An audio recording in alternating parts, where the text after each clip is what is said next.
कहानी की शुरुआत होती है और हम देखते हैं कि एक आदमी जिसका नाम स्कॉट होता है वो अपनी कार में बैठकर पुलिस स्टेशन पहुंचता है और वहां अपनी बेटी जेनिफर की मिसिंग कंप्लेन लिखवाता है। स्कॉट उस पुलिस वाले को बताता है कि जेनिफर अपने बॉयफ्रेंड डैरियस और अपने कुछ दोस्तों के साथ इसी शहर वर्जीनिया के एप्रिसिएशन ट्रायल में हॉकिंग के लिए आए थे।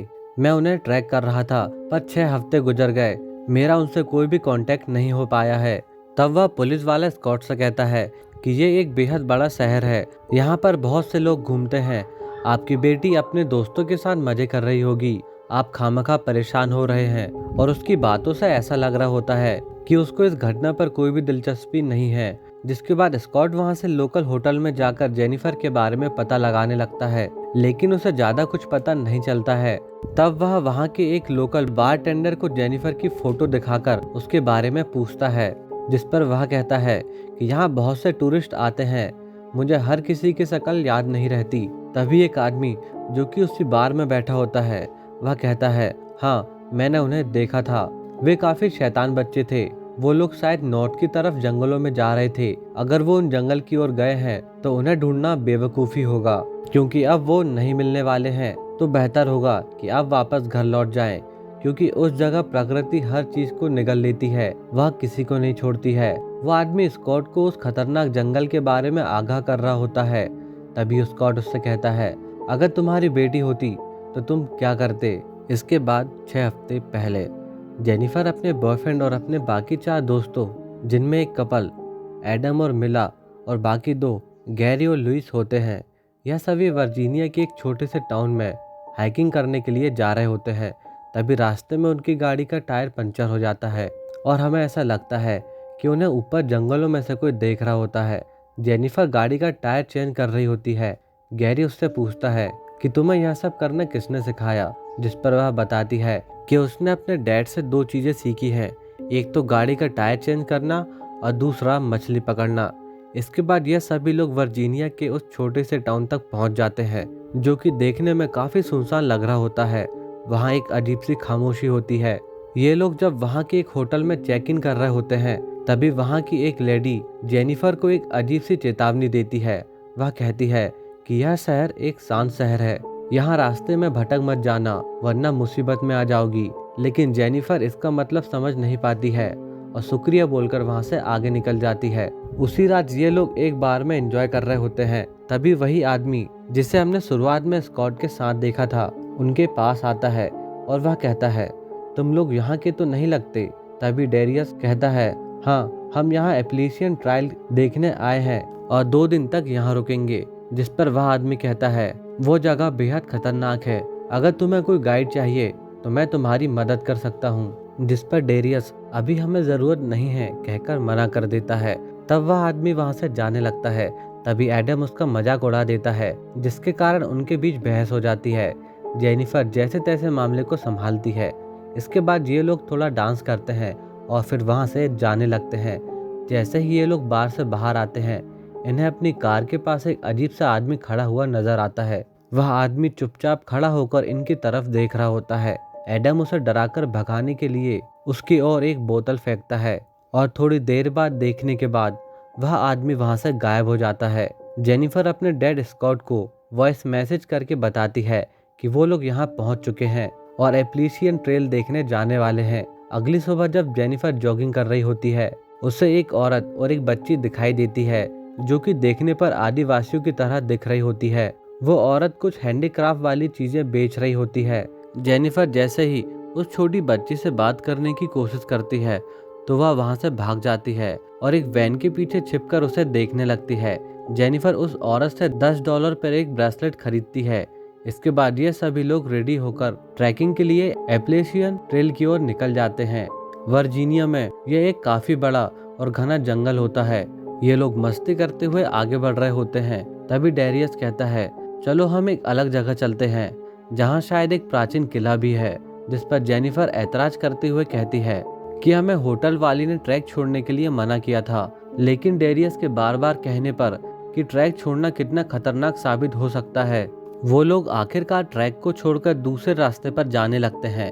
ये लोग लगभग 1 घंटे से चल रहे होते हैं, पर अभी भी ये लोग कहीं नहीं पहुंचे थे। सभी लोग डेरियस से पूछते हैं कि और कितना टाइम लगेगा। अब तो डेरियस को भी लगने लगा था कि ये लोग भटक चुके हैं। वह अपनी इस गलती को सुधारते हुए सभी को ट्रैक पर वापस लौट जाने को कहता है और कहता है, मैं तुम लोगों को सीधा टॉप पर मिलता हूँ। तभी इन्हें जंगल से किसी चीज के आने की आवाज आती है। ये लोग देखते हैं कि एक बहुत बड़े पेड़ का तना इनकी तरफ तेजी से लुढ़कता हुआ आ रहा है। तब ये लोग उससे बचकर भागने लगते हैं, जिसमें इन्हें काफी चोट आई होती है। यह लोग खुद को जैसे तैसे संभाल लेते हैं। लुइस शून्य होकर चुपचाप एक पेड़ की तरफ देख रहा होता है। सभी उसे ढूंढते हुए उसके पास आते हैं। तभी मिला एकदम से चीख पड़ती है और हम देखते हैं कि गैरी मर चुका है। उस पेड़ के तने में दबकर उसका मुंह पूरी तरीके से चिपक चुका है। सभी लोग घबरा जाते हैं। इन्हें कुछ समझ नहीं आ रहा होता है कि उन्हें आगे क्या करना चाहिए, और रास्ता भटक जाने के कारण ये लोग काफी बड़ी मुसीबत में फंस चुके होते हैं। जेनिफर को ऐसा लग रहा होता है कि उन्हें ऊपर से कोई देख रहा है, और कुछ ही देर में अंधेरा हो जाता है और साथ ही बारिश भी शुरू हो जाती है। यह लोग अपना टेंट लगाकर वहीं सो जाते हैं। तेज बारिश और बिजली की कड़कड़ाहट के बीच अचानक जेनिफर की नींद खुल जाती है। तभी उसे लगता है कि उनके टेंट के बाहर कोई है, पर वो ज्यादा ध्यान नहीं देती है और सुबह हो जाती है। सुबह होने पर उन्हें पता चलता है कि ये रात भर एक कब्रिस्तान में सोए थे। वे सभी लोग डरे होते हैं और डरे हुए वे लोग अपना फोन ढूंढने लगते हैं, पर किसी को भी अपना फोन नहीं मिलता है। तभी जेनिफर उन्हें बताती है कि उसने रात में टेंट के बाहर एक आदमी को देखा था, पर उसे अच्छे से याद नहीं। इन्हें पता चलता है कि मिला भी वहां से गायब है। यह सभी लोग जंगल में मिला को ढूंढने लगते हैं। तभी जेनिफर को वही छोटी बच्ची दिखाई देती है जिससे वह सुबह टाउन में बात करने की कोशिश कर रही थी। तभी वहां एडम आ जाता है। वह मिला के खो जाने के कारण काफी परेशान होता है। वो उस बच्ची से कुछ पूछने की कोशिश करते हैं, पर वो बच्ची वहां से भागने लगती है। एडम भी उसके पीछे जाता है। जेनिफर उसे रोकने की कोशिश करती है, पर एडम जब उस बच्ची का पीछा कर रहा होता है तब वो एक जाल में फंसकर गिर जाता है। जेनिफर उस बच्ची की ओर इशारा करते हुए उसे जाने को कहती है। तभी एडम देखता है कि उसका पैर एक चैन में फंस चुका है और वह चीखता हुआ एक गड्ढे में जा गिरता है। सभी उसे बचाने के लिए उसके पीछे भागते हैं, पर वो उन्हें नहीं मिलता है।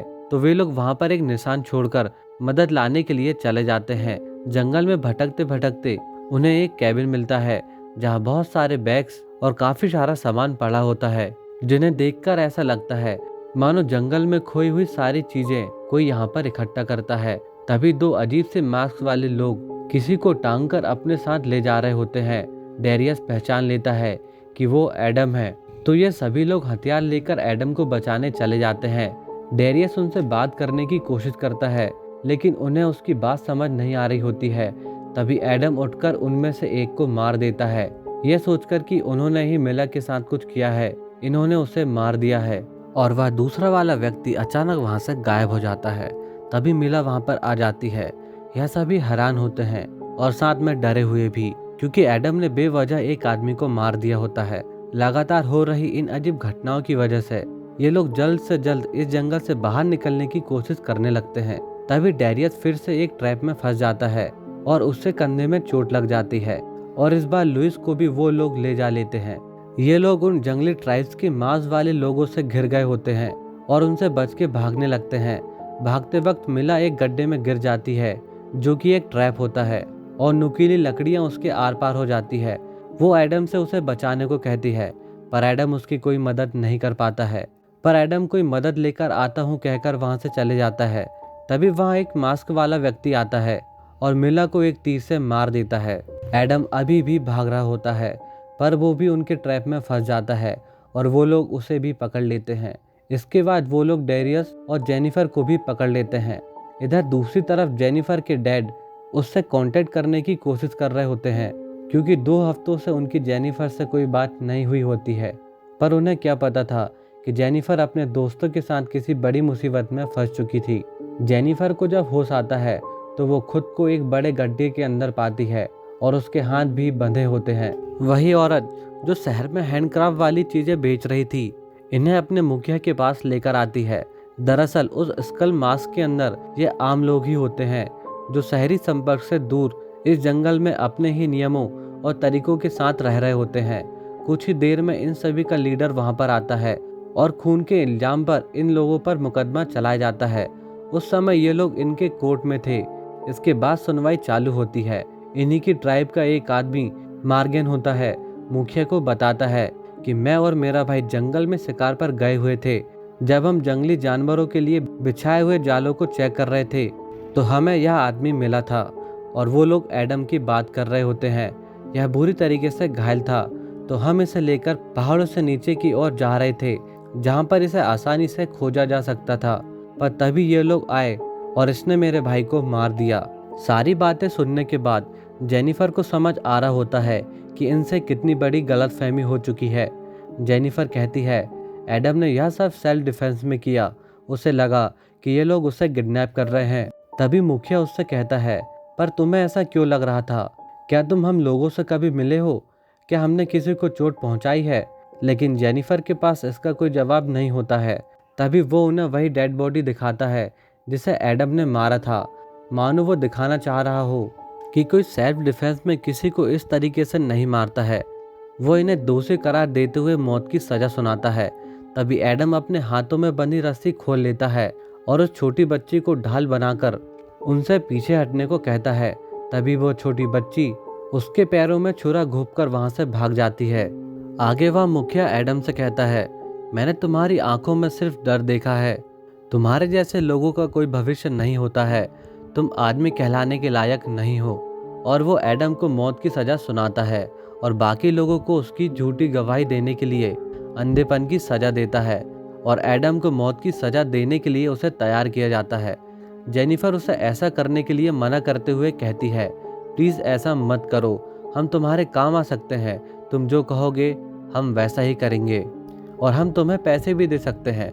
जिस पर मुखिया कहता है हम बहुत पहले से यहाँ रहते हुए आए हैं, हमें तुम्हारी कोई ज़रूरत नहीं है। हमारे पास ताज़ा खाना है, यहाँ पर कोई बीमारी नहीं, कोई गरीबी नहीं, सब मिलजुल कर शांति से एक साथ रहते हैं। अब बताओ किसकी दुनिया बेहतर है? इसके जवाब में जेनिफर कुछ नहीं बोल पाती है और वैसे भी इनके न्याय का तरीका बिल्कुल निष्पक्ष होता है। पर फिर भी वो इंसानियत को न देखते हुए एडम को भी बिल्कुल उसी तरह मार देता है जिस तरह एडम ने उस आदमी को मारा था। बिल्कुल इन तीनों के आंखों के सामने हो रहा होता है। अब बारी इन तीनों को सजा देने की होती है। तभी लुइस वहां से भागने लगता है, पर ये लोग उसे पकड़कर गर्म सरिया उसकी आंखों में डालकर उसे अंधा बना देते हैं और उसे काल कोठरी में डाल देते हैं। और जब डेरियस की बारी आती है तब जेनिफर उन्हें यह कहकर रोक देती है कि हम आपके बहुत काम आ सकते हैं। डेरियस नॉन प्रॉफिट में काम करता है। वो सस्टेनेबल एनर्जी की मदद से आपके संसाधन को और भी अच्छा बना सकता है। तभी उन्हीं का एक जनरल डेरियस से पूछता है तुम अच्छे से लड़ सकते हो? जिस पर डेरियस कहता है मैं कभी हार नहीं मानता हूँ। तो वो उसे अपने समुदाय का एक नागरिक बनने के लिए तैयार हो जाता है। इसके बाद जनरल जेनिफर से पूछता है और तुम क्या दे सकती हो? जिस पर जेनिफर कहती है खुद को, मैं जवान हूँ, मुझे कोई बीमारी नहीं, मैं आपके मुखिया को बच्चा दे सकती हूँ। और ये लोग इन्हें अपने समुदाय का नागरिक बनाने के लिए मान जाते हैं। इस घटना को हुए लगभग 4 हफ्ते बीत चुके होते हैं। स्कॉट अभी भी जेनिफर की तलाश में होता है और जब वो एक दिन बार में बैठा होता है उसी समय होटल वाली लेडी स्कॉट से उसकी बेटी के खो जाने का अफसोस जताते हुए कहती है कि मैंने उन्हें ट्रैक पर रहने को कहा था। उस पहाड़ों पर फाउंडेशन के कुछ लोग रहते हैं, पर इसके बारे में कोई बात नहीं करता है सिवाय अफवाह उड़ाने के। हम उन्हें परेशान नहीं करते हैं और ना ही वो हमें। सन 1959 में लगभग 12 परिवार सब कुछ छोड़कर पहाड़ी पर चले गए थे। वे लोग अमेरिका के पतन से डरे हुए थे और अपनी विरासत बचाना चाहते थे। वो लोग कहते हैं जब ऐसा होगा तो वो एक ढांचा होंगे जहां पर एक नए राष्ट्र का निर्माण किया जाएगा। स्कॉट पूछता है क्या अभी भी उन लोगों के वंशज वहां पर रहते हैं? जिस पर वह लेडी बताती है हाँ शायद, पर जो भी वहां जाता है कभी वापस नहीं आता है, जिंदा या मुर्दा। स्कॉट कहता है पर इसके बारे में किसी ने कुछ किया क्यों नहीं? वो लेडी कहती है क्योंकि सबको लगता है वहाँ कुछ भी नहीं है। पर स्कॉट कहाँ हार मानने वाला था। वो अपनी बेटी को वापस लाने के लिए ट्रैक पर जाने की तैयारी करने लगता है। वो होटल वाली लेडी उसे वहाँ जाने के लिए मना करती है, पर जब स्कॉट नहीं मानता है तो वो उसे अपने भांजे एड से मिलाती है, जो कि कुछ पैसों के बदले स्कॉट को उन लोगों तक पहुंचाने के लिए तैयार हो जाता है। एड एक शिकारी होता है, तो स्कॉट एड और एक और आदमी जिसका नाम कूपर होता है, वे उसके साथ जेनिफर को ढूंढने के लिए निकल जाते हैं। पर रास्ते में एक ट्रैप में कूपर फंस जाता है, जिसे बचाने के चक्कर में कूपर और एड दोनों मारे जाते हैं। स्कॉट अकेला रह जाता है और अब उसे अकेले ही आगे बढ़ना पड़ता है। दिन भर चलने के बाद वो रात तक उनके ठिकाने तक पहुंच ही जाता है, जिस पर फाउंडेशन के कुछ लोग उसे पकड़ लेते हैं। स्कॉट देखता है जेनिफर और डेरियस दोनों अब उन्हीं लोगों में शामिल हो चुके हैं। तभी उनका मुखिया स्कॉट को घुसपैठ करने का दोषी मानते हुए उसे अगली सुबह अंधेपन की सजा देने का फैसला करता है और स्कॉट को कोठरी में डाल दिया जाता है। उसी रात जेनिफर अपने डैड को लेकर यहाँ से भागने का प्लान बनाती है, जिसमें वो छोटी बच्ची और डेरियस उसकी मदद करते हैं। पता नहीं क्यों, पर डेरियस उसके साथ नहीं जाना चाहता था। शायद उसे यही जिंदगी रास आ रही होती है। वह छोटी बच्ची जेनिफर को तहखाने से होते हुए नीचे जाने का रास्ता बताती है, जहां उन्हें लुइस भी मिलता है। पर जेनिफर उसे गोली मारकर इस नर्क से आजाद कर देती है। ये लोग तहखाने से होते हुए बाहर तो आ जाते हैं, पर इनकी भनक फाउंडेशन के लोगों को लग जाती है और वो इनका पीछा करने लगते हैं। पर ये लोग किसी तरह उनसे बचकर वहां से निकल ही रहे होते हैं। तभी वही आदमी जिससे सबसे पहले स्कॉट की मुलाकात हुई थी, इनकी मदद के लिए वहां पर आ जाता है और ये लोग मेन रोड तक पहुंच जाते हैं। तभी वहां फाउंडेशन का मुखिया भी आ जाता है, पर तब तक ये लोग वहां से निकल चुके होते हैं। अब इस घटना को हुए काफी समय बीत चुका होता है। जेनिफर अपनी फैमिली के साथ खुशी से रह रही होती है, पर एक दिन जब वो कुछ सामान लेकर घर वापस लौटती है, तब वह देखती है कि उसी फाउंडेशन का मुखिया और वह छोटी बच्ची जॉन और रोथी नाम से इनके नए पड़ोसी बनकर इनके घर पर आए होते हैं।